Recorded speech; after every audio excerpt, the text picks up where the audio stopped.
Welcome to the Food and Beverage Processor Forum, brought to you by Food and Beverage Ontario. I'm Dyson Wells. And I'm Chris Conway, CEO at Food and Beverage Ontario.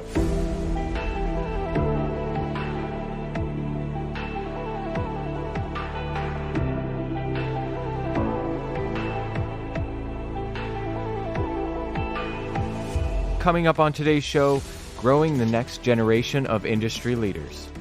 It's no secret that the industry is pressed to attract a sustainable inflow of talent to its field, but that's only part of the picture. With intense competition among adjacent industries to attract talent, and about a quarter of the workforce set to come to retirement age by 2025, the push is on to engage with promising job seekers. But attracting new talent is one thing, growing the future of industry leaders is another. We dive into that in just a moment. Stay tuned.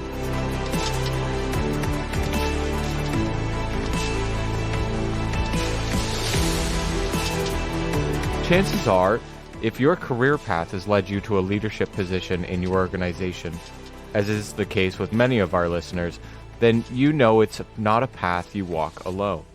There are many people who support you along the way, whether through mentorship, professional development opportunities, or just taking a chance on you. That relationship not only enriches your career journey, but plays a crucial role in shaping you into the leader you are today. Today's episode is about that journey. Here to help us explore how employers can connect with a young and promising generation, foster an environment where they can flourish, and arm them with the tools and resources to begin shaping their business for the better, we are joined by three industry experts who are at the leading edge of employee attraction, retention, and career development. Working passionately to develop food leaders in our region, we welcome FBO's very own Isabel Dopta, Director of Communications. Isabel is also the project lead for Careers Now, a platform that connects employers with qualified job seekers in the food and beverage processing sector. We're also joined by Nicole Gallus, who you may know from Careers Now job fairs and the mentorship series. Nicole is the founder of Food Grads, which focuses on closing the gap between student or recent graduates and employers in food service and food processing. She's an experienced recruiter who's dedicated to helping young professionals find their perfect fit in the food and beverage industry.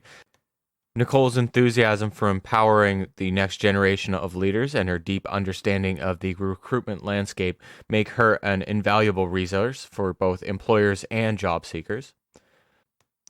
Finally, we welcome Carolina Racton. Carolina is on the front line of career development and youth engagement. She's a career advisor with the University of Guelph since October 2016 and has worked for U of G since 2012. Carolina's portfolio includes targeted services for students from the Ontario Agricultural College, as well as focus on students with disabilities. Prior to 2016, she worked as an employment counselor, as well as a job developer within the Employment Ontario sector.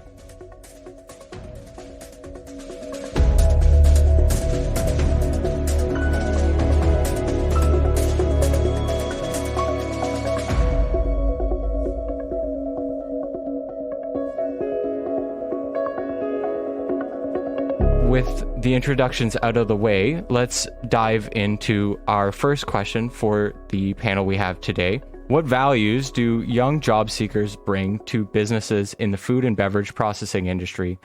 And why is it important for employers to invest in attracting and developing this emerging talent? So I will hand that off to whoever's brave enough to answer the question first.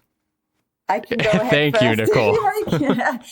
Mainly because I want to make sure that I say something and that, I'm sure Carolina and Isabel are going to have amazing answers. So what values do they bring? I think from what I've learned working with a lot of students and recent grads, the pieces that we think are important are not as important as, other generations in terms of lifestyle and opportunity and upskilling and investment into their career path.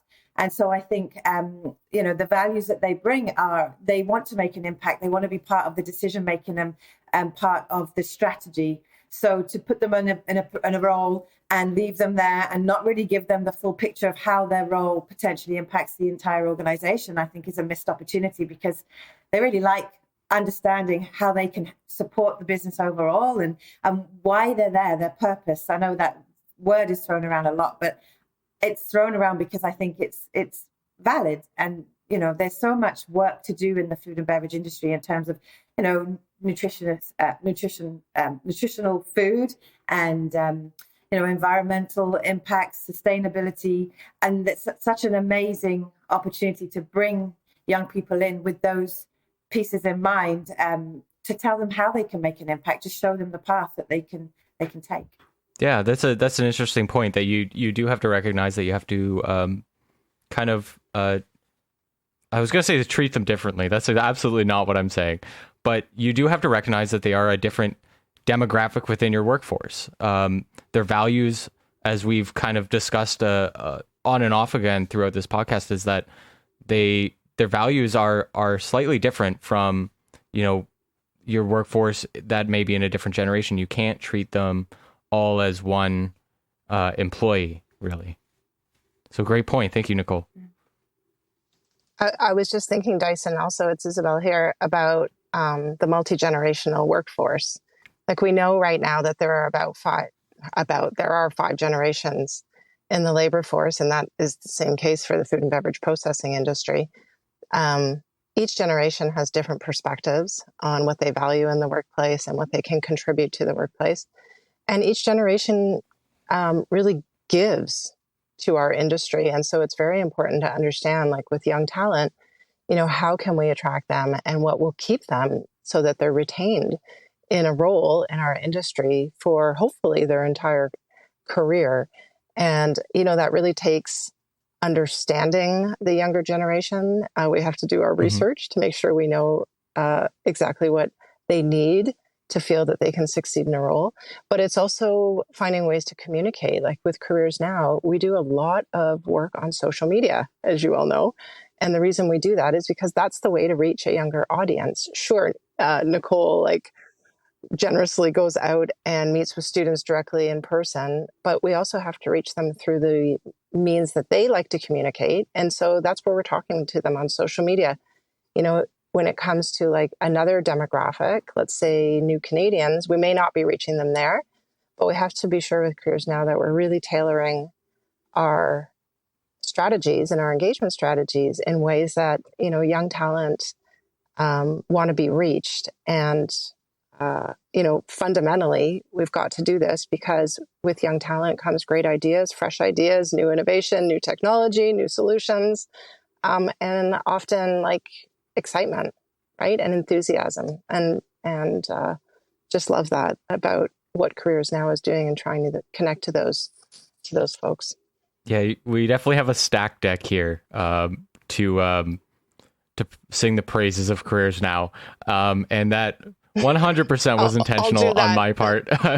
I did want to get a chance a bit to highlight to people that this resource is available, and the beauty of it is it's free, and it's a wonderful resource. It's an entire employment suite. So we'll be hearing more about that for sure, I'm certain. I was just going to add a comment about dealing with young people. And, it's become so different in terms of how you communicate to that segment. I participated a few years ago in a market research exercise, which turned into a marketing exercise. And we got a company involved that really markets to young people. And it is very, very different. There's a whole other conversation going on out there for most of us. So that, social media, that sort of thing, like you look at the rise of the famous YouTubers, things like this, all this stuff that's happening with young people. A lot of us, I've had a few experiences, I know with my own sons, where I've just been completely unaware of something, and it's someone who's, I guess in their world, very well known. So they have completely different ways of communicating, and really have to get our head around that. And then it translates to the values as was discussed, right? So things that we've seen in the research, like, is there a gym nearby? Are there extracurricular activities in the company, and so on and so forth? A lot of that's been impacted by COVID, sadly, and is slowly starting to make its way back. But I personally found in my own experience, very, very different. Mm-hmm. I just wanted to chime in also on what Nicole had kind of said too on, that they want to make an impact, which is huge. So I think that the value that they have to add is they really do care about making a difference, and they really do care about what the company is all about at its core, more than just the job or the salary or the perks. I mean, all of that stuff matters, as we all kind of need to live one way or another and support ourselves and our families. But I wanted to bring up the fact that in our department, and I know a lot of other schools are kind of getting on board with this, we use this tool called the challenge cards. And it's based on, I hope I don't butcher this explanation. The founder of the challenge cards, his name is JP Michelle, and his company is called SparkPath. And he's created this tool based on the premise of we need to stop asking young people what they want to be when they grow up, right? And because what that leads to is them thinking of what jobs do I know about? I'm going to pick one from this list, or this list that this career tool spits out for me potentially, right? And he's done some studies that have shown that there's at any given moment about 20,000 jobs that exist in the world. And if you ask an individual to name how many jobs they know about, it's 50, 100, if you're lucky, 200, right? So we're really limiting ourselves that way. And so he talks about, let's flip the narrative of career development. And instead of looking at what do we want to be, what jobs can I do, let's look at what challenges do I want to work on in the world? What problems exist today? What do I want to address, solve, improve, or make better? So sometimes even when I'm working with a student, even without using the tool initially, when they seem kind of lost, I'll just ask them that question. Well, what bugs you? What's something that keeps you up at night? What kind of a challenge, do you think about frequently that exists in the world that you'd like to work on? And what does that mean? And this approach is about working backwards and deciding, okay, well, now I know my challenge.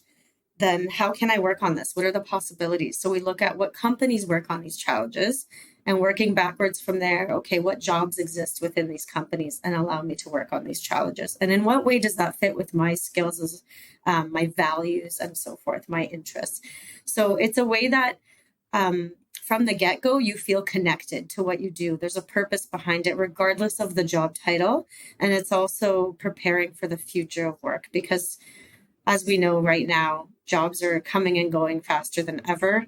And with AI and everything, and we're just learning about ChatGPT over here and how that's impacting our jobs. So it's really important to kind of know what it is that drives you, what's the challenge that you're working on. And then from there, every decision kind of makes more sense as to why you're going to that next step, even if that job title doesn't exactly seem on the outside in line with what what you were set out to do in the first place. You have a reason because it's the challenge you're continuing to work on.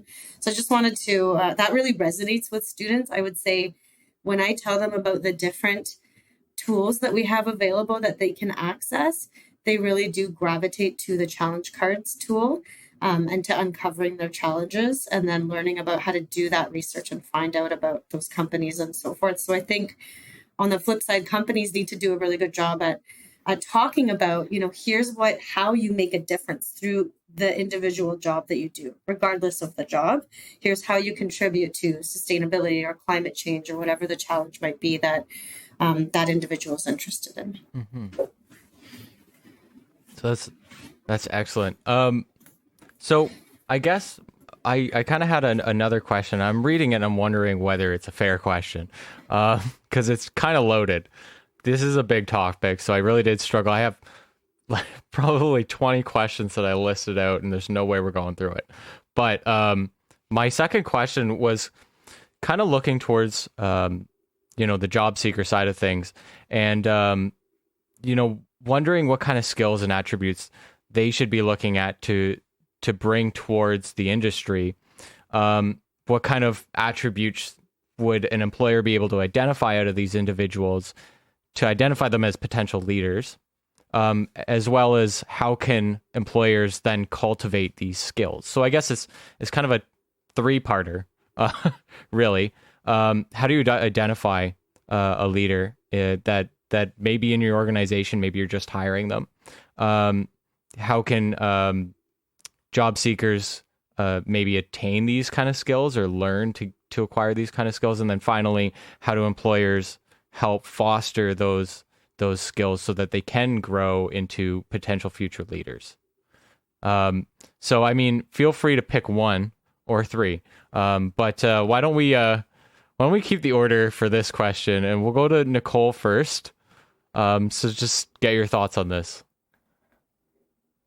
It's a great question. So, I mean, those terms, soft skills, are thrown around so much, and I think it does confuse people that haven't actually gone into the workplace and experienced what it's like to work in a team and how to actually use the skills. And they don't even really know how to identify those skills until they're in an environment. I mean, I have a son that works at McDonald's, and he's part of the kitchen crew, and he's 17. It's his first job. He's done it now for a couple of years.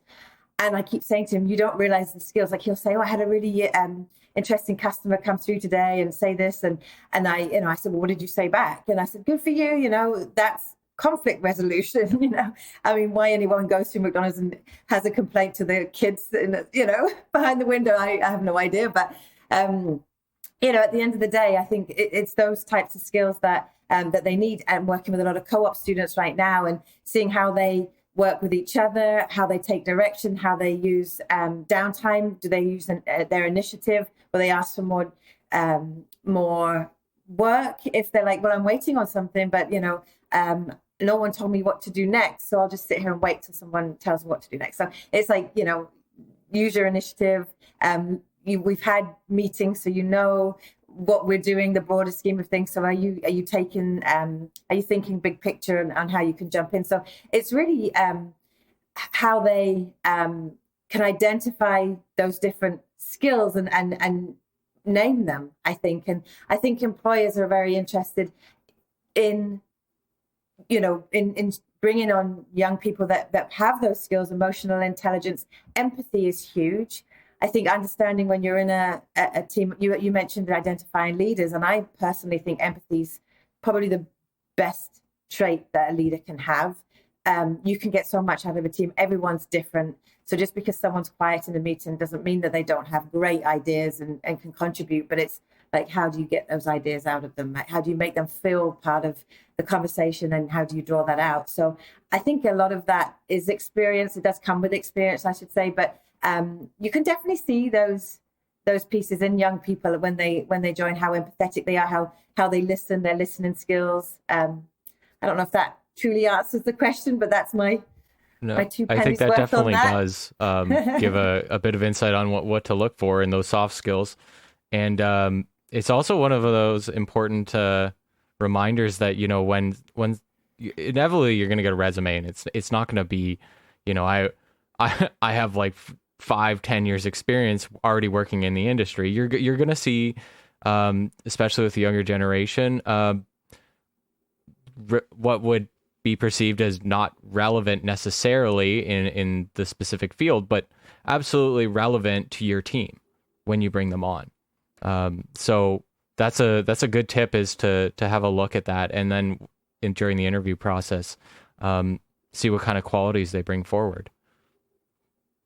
And I'll just end before. I think it's really important, especially when you're bringing on young people. They are still figuring things out. So give them a minute to do some projects, work on some stuff, and then you very quickly see the things that are coming back to you, the deliverables that are coming back faster. Like, okay, they clearly like that because they're doing that faster.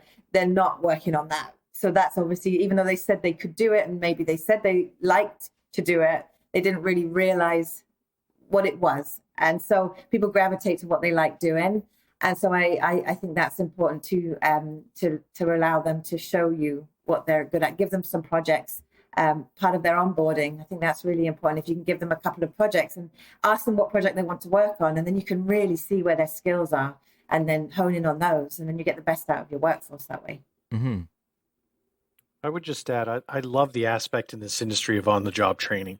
I think that's a fantastic message for young people. Like, when you start somewhere, and if someone's willing to train you on the job, doesn't that just say something about, the fact that you're valued, so that, someone coming in doesn't feel like they're in a dead end sort of role. Or, I mean, if you take a job working, let's say in the service industry, certain types of positions, there may not be really that much opportunity for advancement. And then in this sector, you really can get the training and the skills, and we see that. I think that's just such a fantastic thing for someone coming in, because there are a lot of places where you don't get that on the job. You don't get that opportunity. You have to go out on your own and do something. So I think that's a real positive for the sector. Yeah, for sure. Isabel, you want to jump in? Yeah, I was thinking about what was just being said. So for sure, the technical skills are a given. I mean, if a young person is thinking about a food science career path, and they've got to understand like what the educational requirements are there, and I think that information Carolina will comment, but is readily available. Where I see there's a growing discussion in our industry is around emotional intelligence, and Nicole mentioned this, and I think emotional intelligence, and also sometimes referred to as soft skills or social emotional learning, so critical for leadership development. And I really do feel it's fantastic that the industry is now embracing this type of training. And some of it, like you said, Chris, is happening in-house. Some of it is happening through professional development outside of companies. But to really understand, like, what does it take to be a leader, to advance in your career through important emotional intelligence themes, like team building, like empathy, like resilience. And this stuff has come to the fore, I think, a large part because of COVID, because we had to, as an industry, understand how to better connect with people, with the workforce, and make sure that they were feeling comfortable and supported. But I do believe it's a great direction to go. And I think that's an area that any young person thinking about the industry and their potential to really develop in the industry, to do that, to think about that training too, in additional to the technical skills. Yeah, so I'm going to chime in and say, because my portfolio focuses on students in the Ontario Agricultural College, as you mentioned, that includes food science, environmental science, agriculture. And prior to that, that began in about 2018. But prior to that, we were all general career advisors. There was a shift where now we're more focused. But I used to see all kinds of students, and I still do once in a while, from every program, which can be a little overwhelming to remember all those career paths, but that's neither here nor there. But what I'm going to say is, with all the events that I have been at, all the career talks I've been at, just everything I've participated in, listened to, read, it always comes back to, we need people that have soft skills. You can train on the rest. I hear the theme about this over and over and over again from employers. So I think, taking that to heart is, look for someone that seems like they're going to be a good fit for your team, and train on the rest and be willing to train. I also really believe in mentorship opportunities and internships as well, as a way to get those skills up to par for what employers are looking for. Because part of it, I think, is young people have a lot of pressure to do well in school. They're not quite sure what they want to do. They're trying to keep their grades up. Maybe they need part-time jobs. I used to work in student financial services, and just the stress of money alone, with education costs rising, right? Like, can keep you from focusing on a lot of those other things, like, how do I now develop my soft skills? And what does that even mean, right? So what about if employers also focus on developing some sort of mentorship opportunities to new hires, where they can have other staff be leaders and have maybe regular meetings, not a supervisor or a manager, somebody else on the team that's kind of less intimidating, more relatable. And if we're saying we need soft skills, then have that person spell it out. I remember one of my first jobs as an intern in the summer. I had a 6-month internship a long time ago. And I remember sitting in meetings, and people were like, who's going to take minutes, and talking about, and I'm looking at the clock. I'm confused. I have no idea what everybody's talking about, minutes. And like, I was never taught this. I never worked anywhere before. So like, spell out the basics, because the young people don't necessarily, unless they've been privileged enough to get into co-op, and not everyone is, then they haven't experienced all of those little things that we don't even think twice about anymore. So even just tell them, this is how, this is what meeting minutes are. This is how to write a proper professional email, or whatever it is that you're looking for, because they might have not had that opportunity elsewhere. And I just wanted to also say, for employers to kind of find those leaders and help develop those skills. We all know about co-op. At the University of Guelph, we have 2 new courses in the OAC that have come about in the last few years called flexible internship courses. One's in agri-food and one's in the environment. And these are really unique opportunities. They're designed specifically for students who are not in co-op and to give them some experience. And it's flexible. It's about 40 hours. I don't teach the course, so I hope I don't butcher this, but it's about 40 hours and it's flexible to what the employer and the student can do and the time frame they can do it in and how often they want to work. And the beginning of these courses, as far as I understand, is actually professional job search skills, resume writing, those types of things. And then they go ahead and they apply for these internships. They're building employer connections. They're getting some experience. So if employers, on the flip side, expanding their minds a little bit about, how can I also get involved with students and these future leaders in other ways other than what I know about, which is co-op, through flexible internships or short-term, summer internships or new grad internship programs, open it up a little bit more that way for those students who maybe weren't able to get into co-op. I love how this conversation is going because it's flowing directly into my next questions and it's perfect. So thank you for the segues. Because my next question was about mentorship programs and how mentorship programs and as well career development initiatives, obviously they're important. They're very important. What can companies be doing to make sure that they're efficient for their organizations? Because I think a lot of employers understand that they're vital, and there's a lot of opportunity there. But I don't know. I know there's got to be a bit of question as to like what should we be doing in order to make sure that this is a fruitful endeavor, and that we optimize our chance of having this person get the best experience they possibly can. I think we lost Nicole, so that's our order completely gone out the window. So I'll ask Isabel. Yeah, sure. I mean, please jump in. Nicole, for the Careers Now program, Nicole is definitely the expert in this area. But I can say that 2 of the areas that we've been focused on with Careers Now that I think is really important for the industry is mentorship with groups that are underrepresented in our industry. And 2 that we've put a focus on are Indigenous youth and young people that also have disabilities. And, the requirements for both these demographics, they may be different for the workplace. And the best way to initiate any type of mentorship strategy is to just, in my mind, just to simplify it, like just to figure out like where is the potential area for need. If you're bringing in young people that also identify as Indigenous, like what can we do as an employer to make their experience better? There are resources out there. We have them at Careers Now. And the same thing goes for people with disabilities. What are the accommodations that may be needed?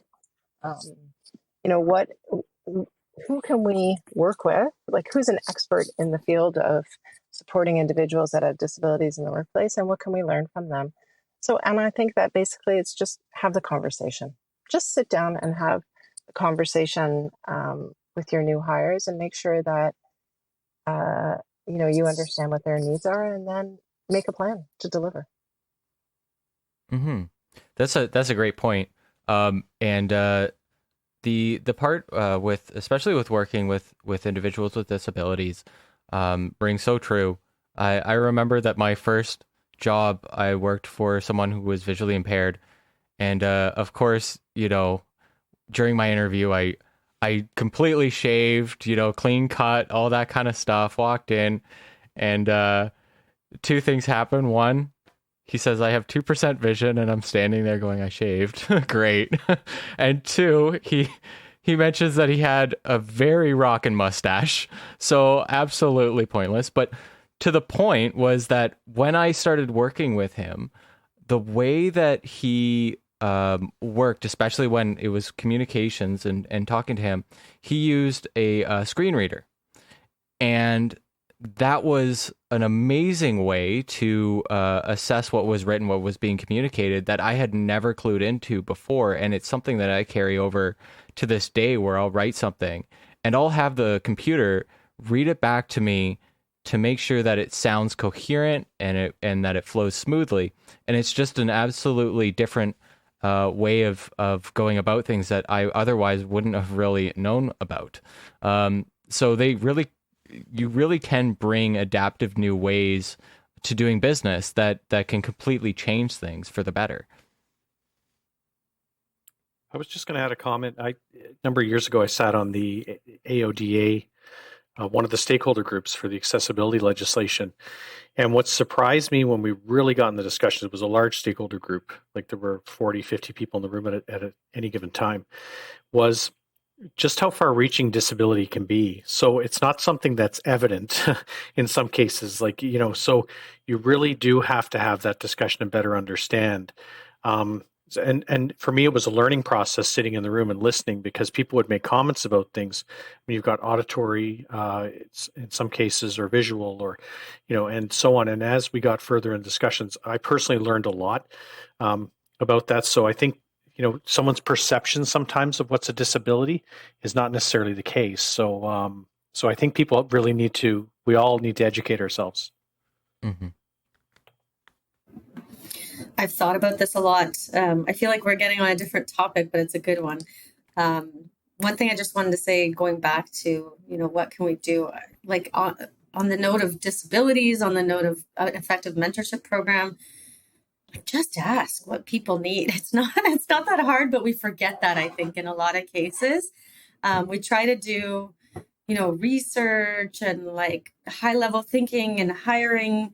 What's it called? Now I'm blanking on the wording when you hire consultants to come in and, ask the actual people you're going to be serving what they need. It's that simple. But on the note of disabilities, I think we make it out to be a bigger thing than it needs to be. I actually was preparing some notes thinking how do I want to phrase certain things for today on some of the topics that were presented in the email. And I wanted to share with regards to, disabilities and accessibility, talking about that at some point or another, we are all going to need accommodations in our lifetimes, whether we have a disability or not. It could be due to family. It could be due to all sorts of things. We're all human beings at the end of the day. We're not machines. So we're not going to, work every day 9 to 5 perfectly, and no life issues are ever going to come up. So I think just rephrasing and having employers understand that it is normal for everybody to need some understanding. And really, I think I'm trying to find where I wrote it, but I think I had written down, really what I would call this is human-centered in work environments, as opposed to we talk about EDI and, accessibility friendly, but really we're being human friendly because we're all human beings who need some flex, some understanding, possibly an accommodation or something once in a while. So even don't make it as big of a deal anymore. Just be open to the fact that we're all human beings with individual needs, and be willing to sit down and learn about that person's needs and ask them, what do you need? What does this mean for how you can do your job or not do your job? And I found that even in personal experience, I've felt a lot more comfortable and happy in work environments where supervisors and managers were able to have those open and honest conversations without judgment, as opposed to oh, maybe we need to send you to HR or this expert to talk about it. That's not my area. That's very frustrating because, again, at the end of the day, we're all just human beings who have our own needs at different times. Mm-hmm. Yeah, I think that's important when it comes to organizations and how they're changing, and how that can attract a younger workforce. The other element that I admittedly don't know all too much about is how employers are adapting and adopting new technologies in order to run their businesses. And I have heard that this is quite an appealing thing to the younger generations entering the workforce. And I was wondering if maybe we can bring that discussion to the forefront here. And I just asked the question, what is appealing about that, and what are the outcomes? Is it really bringing in a younger generation of workers if an organization ups its technology and kind of starts using these more innovative tools? Well, I would say it's linked back directly to productivity. I mean, at least that's, I think, the way the employer would look at it. Like when you have greater innovation and you have more technology and you're working in an advanced manufacturing space, then you're looking at opportunities to increase productivity. And if a business wants to grow, then I think they want to become more productive. That goes hand in hand. And you also need really skilled individuals. And I think that's, the wonderful thing about attracting young talent into our industry is that they bring new skills. You come out of school, you've got the latest knowledge in a particular area, you're really primed for the job. And not to say that you can't teach an older dog new tricks, because we know that's possible. But when you've got 20% of your workforce as a demographic that's going to retire within the next 5 to 10 years, like you almost don't have a choice. You've got to look at ways to bring in young people, and if it happens to align with improvements that you want to make in your productivity and the growth of your business, well, it is like the quintessential win-win.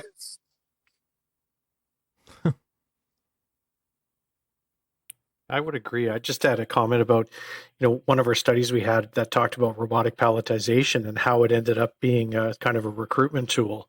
So I think, if you're a young person, you're looking at a company and you see this stuff, you say, wow, this is really cool. And I'm not going to be lugging boxes all day. I'm going to be doing stuff that's a little more interesting and I can get into this. And obviously, I read something once saying, the difference between sort of people who are younger and maybe people who are older these days is how they use technology. Like people who've grown up with that, they're fully integrated with technology. It's like the joke about if you take away a kid's phone, I mean, it's like it's part of them. That's a very different relationship than what we had to technology growing up. So I think the minute you can put that on the table, you're drawing something in there with that generation inherently. Mm-hmm. I was thinking about it more when you said that, Dyson, from like the recruitment standpoint, just with regards to how much, like I'm more old fashioned, so I'm more on Facebook, and a lot of the students I see are like Instagram and TikTok, and I haven't not even ventured, to be honest, into TikTok land yet. But thinking about, leveraging those tools, if they're not already on hiring, on talking about what are the challenges your company works on, in order to attract that talent, highlighting that messaging, using those tools to engage the young people. I also was just kind of researching some related information yesterday in preparation for this, and I came across an article that had mentioned text recruiting software, which I've never heard of, but apparently this is a thing. And I was like, that could actually work, like short, quick, screening questions, maybe via text or something. I'm not sure exactly how it works, but we all know today's generation prefers to text than have a conversation sometimes, depending on, what it's regarding. So maybe that's something to leverage in an effective way. Again, I don't know too much about the technology, but thinking about how can we make this as quick and easy, because that's the other piece is everybody wants short snippets of information now, right? So how can you make parts of the hiring process quick and simple using and leveraging some of this technology? Mm-hmm. Yeah, they definitely like text, so that makes perfect sense. And I have a feeling that perhaps I haven't seen this tool. It may be tied to the ChatGPT that we were talking about earlier. Okay, well that's perfect. The next question I kind of have is going to take a bit of a more bird's eye approach, because it's about collaboration within the industry. And what I'd like to know is how important industry collaboration in the development of is for the development of future leaders, and what opportunities are there for employers to work together in this regard. It's an interesting conversation, I suppose, because it's something I wanted to ask because I know that we always talk about employment, and that's always an individual company's initiative. But I was thinking about, for example, with like Careers Now, this is something that FBO is obviously supported by an entire industry, and we're running these organizations to attract new talent. So I just wanted to see if anyone's got any input on perhaps how organizations are collaborating in this regard. Maybe No, a difficult question, though. I love that question. And I've got to start it by saying a good friend of mine once said that when people are talking about collaboration, make sure they're not talking about it with air quotes around it. Like collaboration has to be real. And I think it can be at times a difficult thing to make it real because we don't necessarily have like key performance indicators around collaboration that make a lot of sense, or we don't have like, a framework for collaboration that helps us really gauge success. But in my mind, the way it works is people just being open and transparent about what they're doing and having honest discussions around like where can we work together? How can we lift each other up? I mean, when it comes to, like, I'll give you an example with Careers Now, when it comes to raising awareness of our industry and the careers available, like it's just a no-brainer that we have to work with post-secondary educators, for instance, like with Carolina at the University of Guelph, with our colleagues at Niagara College, at U of T, because we all have to have a shared interest in giving like real, authentic information to young people so that they can make the best decisions for themselves in their career path. And again, like that's about collaboration, and people have to come to those discussions really open and willing. And that's where I think great things happen. Mm-hmm. Carolina, you want to? I would add a comment about Go ahead, Careers Chris. Now right here, because I think in my mind, that's just, it's a shameless plug, I guess, but to say it's a fantastic example of collaboration. And I think the way that program's worked has illustrated to me really the power of collaborating well and leveraging those relationships. And as Isabel just mentioned with our post-secondary education partners, it's a great example of that. And with the Chambers of Commerce and other groups we're dealing with, like it's really it's a fantastic collaboration and really one of the best I've seen. So I just wanted to say that. I think that's really one of the key aspects of the program that makes it so powerful. Thanks for saying that, because I also feel one of the reasons that we've done well with the program, with Food and Beverage Ontario's program, is that some may argue with me on this or debate me on this, but it's almost like workforce development, talent attraction. These have almost become pre-competitive issues now. Like everyone is struggling. And so if everyone is struggling, and we know it's not just our industry struggling either, like if everyone is struggling, if everyone wants to create a country and an economy and that is successful and families that can, be successful and grow, and people, it's a place that's, Canada becomes a happy place, a good place to live as it is, then we have to work together.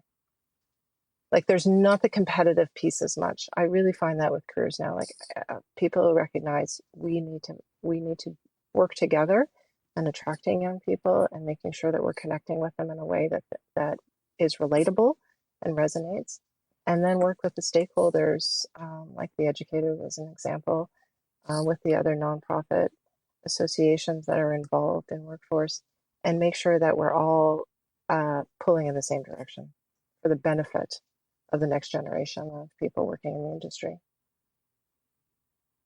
Mm-hmm.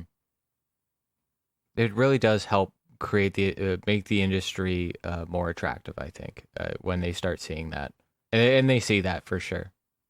Yeah. Carolina, you want to jump in?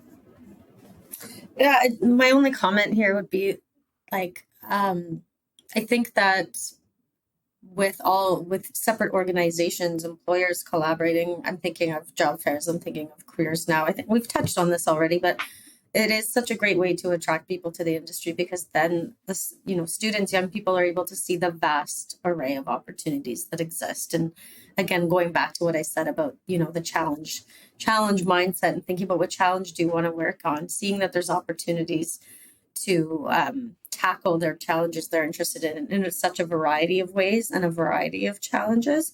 So being able to see that kind of come together, whereas if it's just kind of focusing on one or two, employers are not getting the full scope of possibilities to impact the impact that you want to make. And I'm even thinking of like a lot of students that I see are really focusing in on, climate change and sustainability issues and wanting to impact that. And I think every organization has kind of their own way of dealing with that or their own setup. And so even just showcasing that in a variety of ways to attract those young people, I think would go a long way. Again, going beyond just, here's our company name and here's what we do or what we sell, a little bit more about what we're all about. And here's the different ways that we impact, this planet that we live on, even if we want to take it that far and that broad. Yeah. It's funny because I mean, we were talking earlier about, when we bring in a younger job seeker and I keep mentioning younger job seekers, and I should mention that this is not exclusive to younger job seekers at all. There's countless instances of people that they're transitioning to a new industry or something, who can become a leader. In fact, you may have a very good chance that they do become leaders because they've had that experience working in other industries and working with different teams. But to talk about, for example, graduates, you kind of, I challenge you to go find a recent graduate who doesn't want to go change the world, right? They have ideas. They think that they can do a lot, and I find a lot of the times that they probably can do quite a bit. So it's definitely good to have them bring them into your organization and show them the opportunities that are around, and then giving them the ability to kind of grow and become those leaders that they believe they can be. So I want to transition really quickly because we did mention also that we have a retiring workforce. They're going to be here for a few more years, and then we're going to see a bit of a shortage, or a more of a shortage, I suppose. But while we still have them, how can we bridge the gap between that retiring workforce and those coming into an organization? How can you leverage those senior roles to foster the younger, the perhaps more new roles?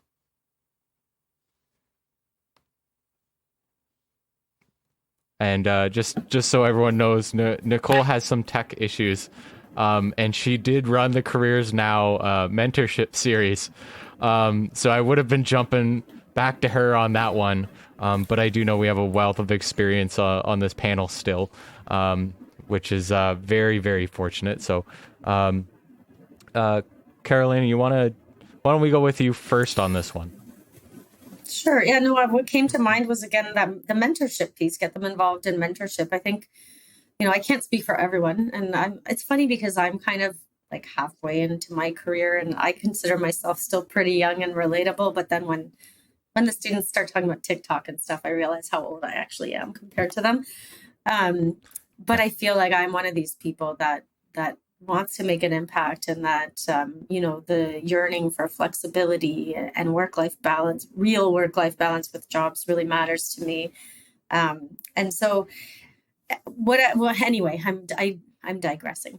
What I'm thinking of is get them involved in the mentorship. Like for some people who have been in their jobs for quite a while, you're kind of used to the way things are and doing the same old in a certain way. So wouldn't it be refreshing to get involved in mentoring youth or a younger person and teaching them about how and why your work is done the way that you do? But also, if you're going to take on that role, being open to hearing their perspective or suggestions, even, or their new ideas, because I think they need to feel valued as well, and not just kind of,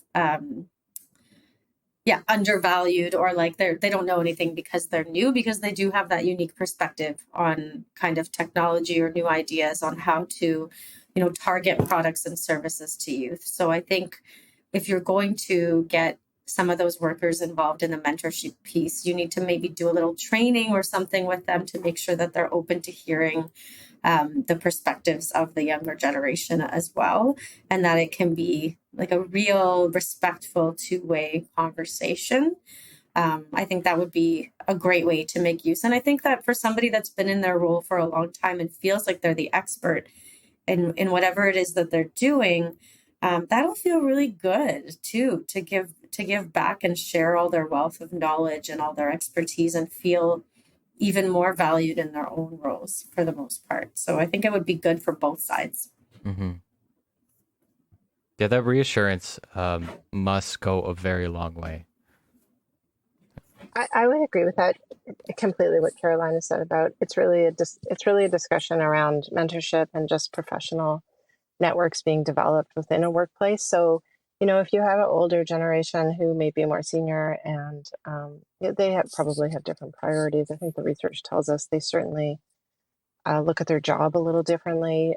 Perhaps they have a little bit more time, a little bit more headspace. I mean, the best way to engage a younger generation is to, spend time with them and give them an opportunity to figure out what their career path could be or, where they can have success. I think it's also like from a completely business perspective for employers, it's also an opportunity to identify those up and coming young people that can be sort of nurtured in a way and developed into leadership positions.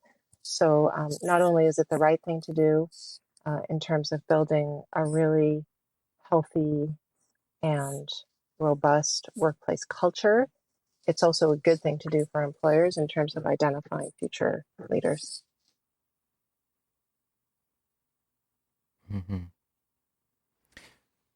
We are brushing up on the time here, so I do have one question that I'd really like to ask, and this one's actually for job seekers. I know that we've been jumping back and forth, but I thought that's going to happen anyway, so let's do it unabashedly.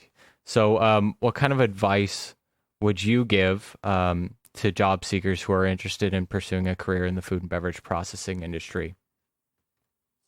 I would say visit www.careersnow.ca. I teed that up, didn't I? Yeah, thank you. Yeah, you're welcome. That is good advice, though. Like I said, that's an entire employment suite. The amount of resource and support that you can get through that program is phenomenal. And if you haven't seen the Taste Your Future campaigns on social media, definitely check them out. They're sharing a lot of great interviews with people within the industry, talking about what it's like to work in a food or beverage manufacturing facility in Ontario, and it's very, very eye-opening on some of the really exciting jobs that you could maybe get involved with. So look those up, and then go to careersnow.ca and see what's available. I also wanted to say, to really better understand how this industry can connect with young talent, we are going to conduct some additional benchmark research. We started this in 2016. We looked at what are the perceptions of youth, of careers in this industry. We did the same research again in 2018 and found that we had seen a 10% positive shift in perceptions. So if all things go as planned, we're going to conduct the research now again in 2023. And not only will we hopefully see that we've made some improvements there in how we're connecting and the perceptions of youth of the industry, but also start to figure out with even more detail how we can better engage young talent. Yeah, that's exciting because it's always so important to make sure that the messages are getting to who they need to get to, that they're resonating. And I'm so happy to hear that there's been an increase of interest. So that's fantastic. Same question goes to you, Carolina. I'm just writing some notes because my brain is is working with all sorts of ideas right now. I think obviously Careers Now is an excellent resource to learn about all the different possibilities. But I think that, like, based on what I see, students are good at finding information. They're very tech savvy, and there's a lot of it out there, and it can be very overwhelming. So one of the things I've done over the last few years, I realized as they were coming, and I was like, go and now research these careers. Here's some great websites and resources you can use to find information. They were coming back and I'm still overwhelmed. I still don't know what I want to do. I still don't know. They didn't know what to do with the information. So what I did was I created a sample of a career information tracker that I share with students now. I say, when you're researching career information, track these key pieces. What education is required? What skills are you using? What questions do you still have? Are there additional certifications or training required? And look back at that spreadsheet and try to find the trends and patterns that are emerging for you so that you can start to make sense of the information for what do you need to get there. What are you noticing about these jobs? And I love the what questions do you still have column, which brings me to my next point, which is, you can use a lot of resources that are out there, but ultimately one of the best things you can do is seek out people working in the industry and learn from them, talk to them about their careers and ask them those questions you still don't have the answers to. So you will find a lot of information on job boards or on Careers Now. What you probably won't find are things like, what surprised you the most in this job on your, when you first started? What do people not realize you do in this role? What's the greatest challenge, most satisfying aspect? So pieces you're not going to necessarily read about anywhere. And those are kind of the things that help you decide if that is something that's going to work for you, right? So, and having those conversations allows you to network and make connections and increases the chances that you'll find a job faster too.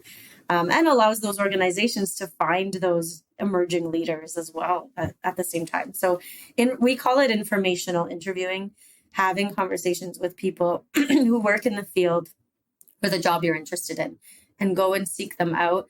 I've even said to students, follow companies on Twitter or on LinkedIn because you can learn about upcoming events or workshops or professional development opportunities where you can go and just listen. If you're an introvert like me, you may not want to, speak out a whole lot at these events because it's completely exhausting, but you can write down the names and contact information and look these people up on LinkedIn and say, I attended your session. I'd love to learn more. Can we set up a one-on-one time to chat? That's often easier for some of us who are more introverted. And the last thing I'll say is students need to be reminded they don't know that career services exist. For the most part, we see a small fraction of students, and I think that's across the board at colleges and universities.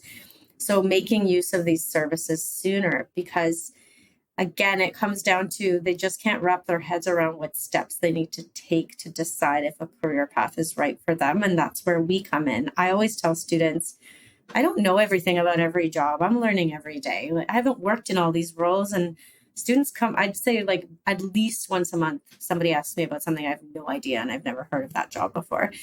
So I'm always learning, but what we do know is the strategies to find the information in a way that will make sense and allow you to make good decisions. So just encouraging them to seek out those services and talk it through with someone that knows how to help you manage a career plan. Mm-hmm. Yeah, that's great advice. And I see the common thread there. It seems like it's almost immerse yourself in the actual industries that you're interested in and join the discussions, because there's inevitably discussions going on, whether they're online through digital resources or you go in person to these meetings that may be available. We are very much brushing up on the time here. So what I will do mercifully is I will wrap things up for everyone and say a very big thank you to everyone who is joining us, and a very special thank you to Isabel, Nicole, and Carolina for taking the time out of their busy schedules to offer their insight. As we look to the future of the food and beverage processing industry, let's continue to foster the growth of our emerging leaders, invest in their potential, and work together to create a thriving and innovative landscape for generations to come. And while on the topic, I encourage you to explore the many employment resources available that we've mentioned here today. We'll catch you for the next segment of the Food and Beverage Processor Forum, brought to you by Food and Beverage Ontario next month. In the meantime, Take care, everyone.